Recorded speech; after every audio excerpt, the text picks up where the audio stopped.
আল্লাহর কোরআনকে আঁকড়ে ধরলে কেমন করে মর্যাদা আল্লাহ বাড়িয়ে দেয়। আমার যুবক ভাইরা, তোমাদের জন্য শিক্ষা আছে। হযরতে মুসআব বিন উমাইর রাদিয়াল্লাহু তাআলা এর একটা ছোট্ট ঘটনা শেয়ার করি। হযরতে মুসআব বিন উমাইর রাদিয়াল্লাহু তাআলা আনহু, এই মুসআব বিন উমাইর রাদিয়াল্লাহু তাআলা কে আল্লাহ এত সম্পদ দিয়েছিল, মদিনার মধ্যে যদি 10 জন ধনী মানুষ থাকতো তার মধ্যে মুসআব বিন উমাইর একজন। এত সম্পদ আল্লাহ দিয়েছিল, একটা জামা একবার পরলে দ্বিতীয়বার মুসআব বিন উমাইর পরে নাই, একটা পায়জামা একবার পরলে দ্বিতীয়বার পরে নাই, একটা জুতা একবার যদি পরতো মুসআব বিন উমাইর দ্বিতীয়বার খুলেও দেখতো না আর স্পর্শ করতো না। এমন আতর, এমন পারফিউম সে একবার ব্যবহার করলে রাস্তা দিয়ে যদি হেঁটে যেত, ওই এলাকার মানুষ যদি 1 ঘন্টা পরে ওই রাস্তা দিয়ে হেঁটে যেত তাহলে বুঝে ফেলতো, ঘ্রাণ পেয়ে বুঝতে পারতো এই রাস্তা দিয়ে মুসআব বিন উমাইর 1 ঘন্টা আগে অতিক্রম করেছে। জোরে বলেন আল্লাহু আকবার। এই মুসআব বিন উমাইর রাদিয়াল্লাহু তাআলা আনহু ইসলাম কবুল করে নাই। আল্লাহ নবী সাহাবীর সঙ্গে বসে আছে, আল্লাহ নবী সাহাবী কোরআন তেলাওয়াত করতেছেন। এমন সময় মুসআব বিন উমাইর তার পাশে গিয়ে বসলেন। আল্লাহ নবী সাহাবীকে বললেন, আপনি কি তেলাওয়াত করতেছেন? আল্লাহ নবী সাহাবী এত সুন্দর করে কোরআন তেলাওয়াত করে, মুসআবের হৃদয়ের মধ্যে যখন কোরআনের তেলাওয়াতটা কান দিয়ে ঢুকেছে, হযরত মুসআব অবাক হয়ে গিয়েছে। আহারে, এত সুন্দর, কোনো কাব্যের মতো নয়, কোনো প্রবন্ধের মতো নয়, কোনো কবিতার মতো নয়, এত সুন্দর কথা কি, এত সুন্দর ছন্দের মিল কি? এই পৃথিবীতে কত কবিতা পড়লাম, কত প্রবন্ধ পড়লাম, কত গল্প পড়লাম, এই পৃথিবীতে কোনো গল্পের মধ্যে, কোনো প্রবন্ধের মধ্যে, কোনো কবিতার মধ্যে এত সুন্দর মজা পাই নাই। এই যে কোরআন তেলাওয়াত করছে, মুসলমানদের নবীর উপরে যে কিতাবটা নাজিল হয়েছে, তিনি এই কোরআনটা শুনে আশ্চর্য হয়ে গেলেন, তিনি মুগ্ধ হয়ে গেলেন। এবার আল্লাহ নবী সাহাবীকে বললেন, ও আল্লাহ নবী সাহাবী, তোমার নবীর কাছে নিয়ে চলো, দরবারে নিয়ে যাও। আমি মুসআব বিন উমাইর একটা বার তোমার যে নবীর কাছে তুমি কোরআনটা শুনেছো, শিখেছো, আমি ওই নবীর কাছে একটা বারের জন্য যেতে চাই, তুমি আমারে নিয়ে চলো। এবার আল্লাহ নবী সাহাবী বললেন, আহলান ওয়া সাহলান, আমার নবীর দরজা সব সময়ের জন্য খোলা, চলেন যাই, চলেন যাই, আমার নবীজির দরবারে যাই। এবার মুসআব বিন উমাইরকে নিয়ে আল্লাহ নবী সাহাবী বিশ্ব নবীর দরবারে চলে গেলেন। জোরে বলেন সুবহানাল্লাহ। আমার নবীজির দরবারে যখন বিশ্ব নবী মসজিদে নববীর মধ্যে বসে আছেন, আল্লাহ নবীজি গেটের কাছে নজর করলেন। আমার নবীজি যখন নজর করলেন, দেখতে পেলেন মুসআব বিন উমাইর আসতেছে। আমার নবীজি বললেন, আমার সাহাবীরা হযরত ওমরকে ডাক দিয়ে বলেন, ওমর, আলী, উসমান, আবু বকর, মুসআব বিন উমাইর আসতেছে, তোমরা তার জন্য জায়গা করে দাও, তার জন্য, তোমরা তার জন্য আসার পথ করে দাও। এবার সমস্ত সাহাবীরা রাস্তা করে দিল। হযরত মুসআব বিন উমাইর আল্লাহ রাব্বুল আলামিনের নবীর কাছে এসে বসলেন। আবার নবীজি সুন্দর করে মুসআব বিন উমাইরের সঙ্গে মুসাফা করলেন, করার পরে জিজ্ঞেস করলেন, কেমন আছো? আল্লাহ নবীজির এত সুন্দর ব্যবহার দেখে মুসআব বিন উমাইর তিনি মুগ্ধ হয়ে গেলেন। কারণ এই পৃথিবীতে আমার নবীর মতো শ্রেষ্ঠ ব্যবহার আর কারো হতে পারে নাকি? বলেন না, কেন হতে পারে নাকি?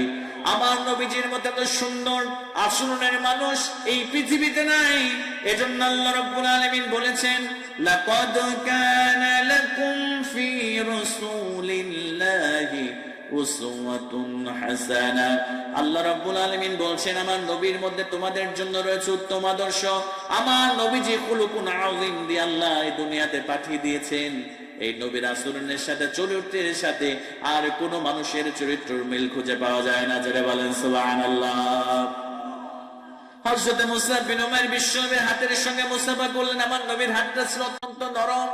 আল্লাহ নবীজি কেউ যদি মুসাফা করতো, বিশ্বনবী আগে হাত ছেড়ে দিতেন না, যতক্ষণ ওই ব্যক্তি হাত না ছাড়তো বিশ্বনবী ছাড়তেন না। আল্লাহ নবীজি হাতটা হাতের মধ্যেই নিয়ে বসে আছেন। এমন সময় মুসআব বিন উমাইর এবার আমার নবীজির দিকে তাকালেন। বিশ্ব নবী সাল্লাল্লাহু আলাইহি ওয়াসাল্লামের চেহারার দিকে যখন মুসআব বিন উমাইর তাকালেন, হযরত মুসআব বিন উমাইর পাগলের মতো হয়ে গেলেন, অপলক দৃষ্টিতে তাকিয়ে আছে যে দুনিয়াতে এত সুন্দর চেহারার মানুষ এই পৃথিবীতে কি আর কেউ হতে পারে নাকি? আল্লাহ নবীজির চেহারা দেখে মুগ্ধ হয়ে গেলেন, কারণ আমার নবীজির এত সুন্দর চেহারা ছিলেন। আমার নবীজির পাশে একদিন একজন সাহাবী বসে আছেন, কেমন সুন্দর আমার নবীজি ছিলেন। পূর্ণিমার ঝকঝকা চাঁদনি রজনীতে বিশ্ব নবীর পাশে সাহাবী বসে আছে। একবার আল্লাহ নবী সাহাবী ওই পূর্ণিমার চাঁদের দিকে নজর করে, একবার বিশ্ব নবীর চেহারার দিকে নজর করে, একবার আল্লাহ নবীর চেহারার দিকে তাকায়, একবার ওই পূর্ণিমার চাঁদের দিকে তাকায়। আল্লাহ নবী সাহাবী বললেন, ওই চাঁদের মধ্যে দাগ আছে, চাঁদের মধ্যে কলঙ্ক আছে, কিন্তু আমার নবীজির চেহারা তো সুন্দর। ও দুনিয়ার মানুষেরা শুনে নাও, আমার নবীজির চেহারার মধ্যে কোনো দাগ নাই। আমার নবীজির চেহারা ওই চাঁদের চেয়ে আমার নবীজির চেহারা সুন্দর। জোরে বলেন সুবহানাল্লাহ। আমার মুসলমান ভাইরা, শুধু তাই নয়, বিশ্ব নবীর চেহারা দেখলে সাহাবায়ে কেরামদের ক্ষুধাটা নিবারণ হয়ে যেত। এত সুন্দর নুরানি চেহারা আমার নবীর মধ্যে দিয়ে দিয়েছিলেন আল্লাহ পাক রব্বুল আলামিন। আল্লাহ নবীজির জামাতা হযরত আলী রাদিয়াল্লাহু তাআলা আনহু একদিন বিশ্ব নবীর বাড়ির সামনে গিয়ে ডাকতেছেন, সালাম দিলেন, আসসালামু আলাইকুম ইয়া আহলাল বাইত। আমার নবীজির সালামের জবাব নাই, কারণ নবী আমার বাড়িতে নেই। তিনার শাশুড়ি আম্মা জান খাদিজা রাদিয়াল্লাহু তাআলা আনহা সালামের জবাব দিয়ে বের হয়ে এসে দেখে হযরত আলীর মুখের দিকে তাকানো যায় না। ক্ষুধার যন্ত্রণা, ক্ষুধা লাগলে মানুষের চেহারার মধ্যে একটা ভাব ফুটে আসে। এবার আম্মা জান খেয়াল করে দেখলেন আলী কয়েকদিন যাবত কোনো কিছু খাবার গ্রহণ করে না। আম্মা জান খাদিজা বললেন, আলী রে, তুমি যে জন্য বিশ্ব নবী তোমার শ্বশুরকে খুঁজতেছো, আলী রে, আজ 3 দিন যাবত আমি খাদিজার বাড়িতে কোনো ছোলা জ্বলে না, আমি খাদিজার বাড়িতে কোনো রান্না হয় না। তোমার নবীজি পেটে পাথর বেঁধে কোরআনের দাওয়াত দিচ্ছে দিক বেদিক। ও আলী, তোমার জন্য তো কোনো খাবার আমি তোমার জন্য তৈরি করতে পারবো না, রান্না করতে পারবো না, ঘরের মধ্যে কিছু নাই রে আলী। তোমার চেহারার মধ্যে ক্ষুধার ভাব স্পষ্ট বোঝা যায়, তুমি দেখে মনে হয় কয়েকদিন যাবত তুমি কোনো খাবার গ্রহণ করো না। এবার হযরত আলী বললেন, আম্মা জান, আজকে 3 দিন হয়ে যায় আমার পেটের মধ্যে কোনো খাবার আমার মধ্যে ঢোকে নাই, আমার বাড়িতে কোনো দিন 3 দিন হয়ে যায় আমার বাড়িতে কোনো চুলা জ্বলে না, আমি আলী পেটের সঙ্গে পাথর বেঁধে ঘুরতেছি। আম্মা জানকে হযরত আলী ডাক দিয়ে বলে, আম্মা জান, আমি তো খাবারের জন্য আসি নাই, কিন্তু আম্মা জান শুনে রাখেন, আমি আলীর যখন মাঝে মাঝে ক্ষুধা লেগে যায়, আমি আলীর যখন ক্ষুধার যন্ত্রণা সহ্য করতে পারি না, আম্মা জান আপনি শুনে নেন, ওই বিশ্ব নবীর যে নুরানি চেহারা, আমি আলী যদি বিশ্ব নবীর সামনে দাঁড়িয়ে আমার নবীজির চেহারার দিকে তাকিয়ে থাকি, আমি সত্য করে বলছি, আল্লাহর কসম করে বলছি, আম্মা জান, ওই নবীজির চেহারার দিকে তাকালে আমি আলীর ক্ষুধাটা আল্লাহ মিঠায় দেয়। জোরে বলেন আল্লাহু আকবার। কি রাসূল পেয়েছে আমার কলিজার টুকরা ভাইরা। হযরত মুসাব বিন উমাইর রাদিয়াল্লাহু তাআলা আনহু বিশ্ব নবীর চেহারা দেখে মুগ্ধ হয়েছে। আমার নবীজির চেহারা দেখে আশ্চর্য হয়ে গিয়েছে, আরে এই পৃথিবীর জমিনে কি এত সুন্দর কোন মানুষের চেহারা হতে পারে নাকি? হযরত মুসাব বিন উমাইর আর দেরি করে নাই, আল্লাহর নবীজির হাতে হাত রেখে বলছি, ইয়া রাসূলুল্লাহ, ইয়া হাবিবাল্লাহ, যার ব্যবহার এত সুন্দর হতে পারে, যার চেহারা এত সুন্দর হতে পারে, ইয়া রাসূলুল্লাহ, ওগো আল্লাহর নবী, আমি আর দেরি করতে চাই না, আমার যদি মাউত চলে আসে আমি তো কাফের হয়ে মারা যাবো, ইয়া রাসূলুল্লাহ, আমি আর দেরি করতে চাই না, আপনি আমারে পড়ায় দেন, কালিমা পড়ায় দেন, আমি ঈমান আনতে চাই। আল্লাহর নবী যেবার কালিমা পড়ায় দিলেন, লা ইলাহা ইল্লাল্লাহু মুহাম্মাদুর রাসূলুল্লাহ সাল্লাল্লাহু আলাইহি ওয়াসাল্লাম। হযরত মুসাবকে কালিমা পড়ায় দিয়ে বিশ্বনবী বলেন, মুসাব রে, কালিমা গ্রহণ করেছে না, তোমার উপরে কষ্ট আসবে, তোমার উপরে নির্যাতন আসবে, তোমাকে দুনিয়া থেকে বিদায় করে দেওয়ার ষড়যন্ত্র শুরু হয়ে যাবে। মুসাব বললেন, ইয়া রাসূলুল্লাহ, ইয়া হাবিবাল্লাহ, আপনি চিন্তা করবেন না, ঈমান যখন এনে ফেলেছি, দুনিয়ার কোন শক্তি আমাকে আর বাধা দিতে পারবে না। আল্লাহর নবীজি বললেন, মুসাব একটু গোপনে থাকো। মুসাব চলে গেলেন। বাড়িতে যাওয়ার পরে রাতের বেলা তার পূর্বের গুনাহের জন্য আল্লাহর কাছে তাহাজ্জুদের জায়নামাজটা বিছিয়ে দিয়ে আল্লাহর কাছে দুহাত তুলে মুসাব কান্না শুরু করে দেয়। কারণ এই পৃথিবীর কোনো পানি দ্বারা আপনার জাহান্নামের আগুন নিভানো সম্ভব নয়, একমাত্র কেবলমাত্র চোখের এক ফোঁটা পানি পারে আপনার জাহান্নামের আগুনকে নিভাতে। কথা বলেন ঠিক কিনা? আমার মুসলমান ভাইরা, কত অন্যায় করেছেন আপনি, কত অপরাধ করেছেন। আল্লাহ বলে, বান্দারে, তোর গুনাহ যদি হয় নদীর পানির সমপরিমাণ, বান্দারে শুনে নাও, আমার রহমত, আমার দয়া ওই সমুদ্রের পানির সম পরিমাণ, তোমার গুনাহ যদি সমুদ্রের পানির সম পরিমাণ, আমি আল্লাহর দয়া, আমি আল্লাহর ভালোবাসা ওই সুবিশাল আসমানের সমান। জোরে বলেন সুবহানাল্লাহ। এজন্য আল্লাহ রাব্বুল আলামিন বলেন, লা তাকনাতু মির রাহমাতিল্লাহ, বান্দারে আমার রহমত থেকে তুমি নিরাশ হও না। মুসাব বিন উমাইর চোখের পানি ছেড়ে দিয়ে আল্লাহর কাছে তওবা করে, আল্লাহর কাছে মাফ চায়। আল্লাহ রাব্বুল আলামিন তার জীবনের সব গুনাহ মাফ করে দেয়। কারণ যারা ইসলাম কবুল করে কাফির থেকে যদি চোখের পানি ছেড়ে দিয়ে আল্লাহর কাছে আত্মসমর্পণ করে, তার জীবনে কোনো গুনাহ থাকতে পারে না। একদিন মা মুসাব বিন উমাইরকে রাতের বেলা দেখলো, জানালার ফাঁক দিয়ে খেয়াল করলো মুসাবের ঘরের মধ্যে আলো জ্বলতেছে। মা কাছে গিয়ে দেখলেন মুসাবের ঘরের মধ্যে মুসলমানেরা যেমন করে নামাজ পড়ে মুসাব তেমন করে নামাজ পড়ে, যেমন করে মুসাব সিজদা দেয় মুসলমানের যেমন করে সিজদা দেয় তেমন করে সিজদা করে রুকু করে। মা এবার সকালবেলা মুসাবকে ডাকলেন, মুসাব রে তুমি কি ইসলাম কবুল করেছো নাকি? তুমি কি বাপ দাদা ধর্মে চুনকালি দিয়েছো নাকি? মুসাব বললেন, মা আমি আমার নবী মুহাম্মদ রাসূলুল্লাহ সাল্লাল্লাহু আলাইহি ওয়াসাল্লামের সত্য ধর্মকে আমি গ্রহণ করে নিয়েছি। মা আমি মুহাম্মাদের ধর্মকে গ্রহণ করেছি, আমি জীবন থাকতে আর আমাকে যদি তুমি মেরেও ফেলো মা, আমি দিন থেকে কখনো ফিরে যাব না। হযরত মুসাবের মা সবকিছু কেড়ে নিয়ে মুসাবকে 3 মাস জেলখানার মধ্যে আবদ্ধ করলেন। ঘরের মধ্যে খাবার দেয় না, পানি দেয় না। মুসাবকে আবদ্ধ করার পরে মুসাব বিন উমাইর রাদিয়াল্লাহু তাআলা একদিন সুযোগ পেয়ে 3 মাস পরে আমার নবীজির দরবারে দৌড় দিয়ে চলে গিয়েছে। আমার নবীজি মুসাবকে দেখে চিনতে পারে নাই। হযরত মুসাব কান্না শুরু করে দিলেন, ইয়া রাসূলুল্লাহি, ইয়া হাবিবাল্লাহ, আপনি আমারে দেখে চিনতে পারেন নাই।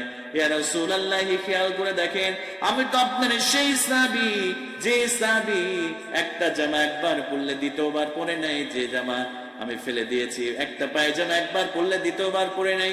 ইয়া রাসূলুল্লাহ, আমি আপনার সেই মুসা। এবার বিশ্বনবী মুসাবকে দেখে চিনতে পারে নাই। আমার নবীজি বুঝতে পেরে এবার কান্না শুরু করে দিলেন, মুসাবকে জড়ায় দিলেন। জোরে বলেন সুবহানাল্লাহ। হযরত বিশ্বনবী মুহাম্মদ রাসূলুল্লাহ সাল্লাল্লাহু আলাইহি ওয়াসাল্লাম এবার মুসাবকে বললেন, মুসাব রে আহলে সুফার মধ্যে থাকতে আরম্ভ করে দাও। এবার আমার নবীজি তাকে অর্ডার করলেন, কোরআন পড়ো, নামাজ পড়ো। কিছুদিন পরে জিহাদের ময়দানে সমস্ত সাহাবায়ে কেরাম জিহাদে অংশগ্রহণ করলেন। সমস্ত সাহাবী অংশগ্রহণ করার পর অসংখ্য সাহাবী জিহাদের ময়দানে তারা শহীদ হয়ে গেলেন। আমার নবীজি জিহাদ শেষ হয়ে যাওয়ার পরে আমার নবীজি সাল্লাল্লাহু আলাইহি ওয়াসাল্লাম সমস্ত সাহাবীদের শহীদের লাশগুলো একত্রিত করতে বললেন। সমস্ত লাশগুলোকে একত্রিত করা হলো। আমার নবীজি কাফনের কাপড়গুলো বন্টন করে দিতেছে। আল্লাহ নবীজি সমস্ত সাহাবী সমস্ত শহীদদের কাফনের কাপড়গুলো আমার নবীজি বন্টন করে দিলেন। সর্বশেষ আর একটা মাত্র কাফনের কাপড় বাঁচে। আর আমার নবীজি পাশেই খেয়াল করে দেখলেন যার লাশটা আছে তিনি আর কেউ নয়, তিনি আল্লাহর নবীর প্রিয় সাহাবী হযরত মুসাব বিন উমাইরের লাশটা পাশেই পড়ে আছে। আমার নবীজি হযরত মুসাবের লাশটা দেখে কেঁদে ফেললেন। আল্লাহ নবীজি সুন্দর করে বললেন, কাফনের কাপড় নাও, খবরদার আমার মুসাবের সঙ্গে বেয়াদবি করো না। কারণ ঈমান আনার কারণে আমার মুসাব সব ছেড়ে দিয়েছে। আমার ঈমান আনার কারণে মুসাব কোনো কিছু দুনিয়ার কোনো কিছু নিতে পারে নাই। মুসাবের সঙ্গে বেয়াদবি করো না। এবার সমস্ত সাহাবায়ে কেরাম মিলে আল্লাহ নবীজি পাশেই দাঁড়িয়ে আছে। মুসাবকে যখন কাফনের কাপড়টা পরাতে যাবে এমন সময় সাহাবায়ে কেরাম খেয়াল করে আল্লাহ নবীজি খেয়াল করতেছে, যখন মুসাবের মাথাটা ঢাকতে যাওয়া যায় পা বের হয়ে যায়, আবার পা ঢাকতে গেলে মাথাটা বের হয়ে যায়। আমার নবীজি অঝর নয়নে কান্না শুরু করে দিলেন, হায় রে, ইসলামের জন্য সবকিছু ত্যাগ করেছে। একটা জামা একবার পরলে দ্বিতীয়বার পরে নাই, একটা জুতা একবার পরলে দ্বিতীয়বার পরে নাই। ঈমান আনার কারণে আজকে সব ছেড়ে দিয়েছে। কাফনের কাপড়টাও পর্যন্ত এই মুসাবের জন্য ছোট হয়ে যায়। আমার নবীজি কান্না শুরু করে দিলেন। আল্লাহ নবীজি অর্ডার করলেন, লতা পাতাযুক্ত ঘাস মদিনার মধ্যে মরুভূমির মধ্যে পাওয়া যায়, ইস্কির নামক। আমার সাহাবীরা ওই ঘাসগুলো এনে আমার মুসাবের পাটা তোমরা ঢেকে দাও, আর আমার সাহাবীকে তোমরা দাফন করে দাও, মাথাটা কাপনের কাপড় দিয়ে ঢেকে দিয়ে। আল্লাহ নবীজি এবার দোয়া করতে শুরু করেন, আল্লাহ আমার মুসাবের প্রতি আমি খুশি, আল্লাহ তাআলা তুমি আমার মুসাবের প্রতি খুশি হয়ে যাও। আল্লাহ দুনিয়ার সবকিছু ছেড়ে দিয়েছে তোমার ঈমান আনার কারণে, তোমার গুণের জন্য, আমি নবীর জন্য। আল্লাহ তুমি তারে নিরাশ করো না, তুমি তাকে জান্নাত দিয়ে ধন্য করে দাও। জোরে বলেন সুবহানাল্লাহ। এজন্য এই কোরআন যদি মেনে নেন তাহলে সম্মান বাড়িয়ে দিবেন একজন, তিনি কে? আল্লাহর কোরআন যদি মেনে নেন, কোরআনের আইন যদি মেনে নেন, কোরআনের পক্ষে যদি অবস্থান করেন, আল্লাহ এই দুনিয়াতে আপনাকে সম্মানিত করবে, আল্লাহ পরকালে আপনাকে জান্নাত দিয়ে ধন্য করে দিবে। এজন্য আল্লাহ রাব্বুল আলামিন সূরাতুল বনী ইসরাঈলের মধ্যে সুন্দর করে জানিয়ে দিলেন, ওয়ানুনাজ্জিলু মিনাল কুরআনি মা হুয়া শিফাউ ওয়া রাহমাতুল লিল মুমিনিন। এজন্য আল্লাহ বললেন, বান্দারে এই কোরআনটা আমি তোমাদের জন্য শিফা করে, তোমাদের জন্য আমি আল্লাহ রহমত করে পাঠিয়ে দিয়েছি। যদি কোরআনকে আঁকড়ে ধরো, তোমার দুনিয়া সফল এবং পরকালে সফলতা অর্জন করে তুমি আল্লাহর জান্নাতে প্রবেশ করবে। জোরে বলেন সুবহানাল্লাহ।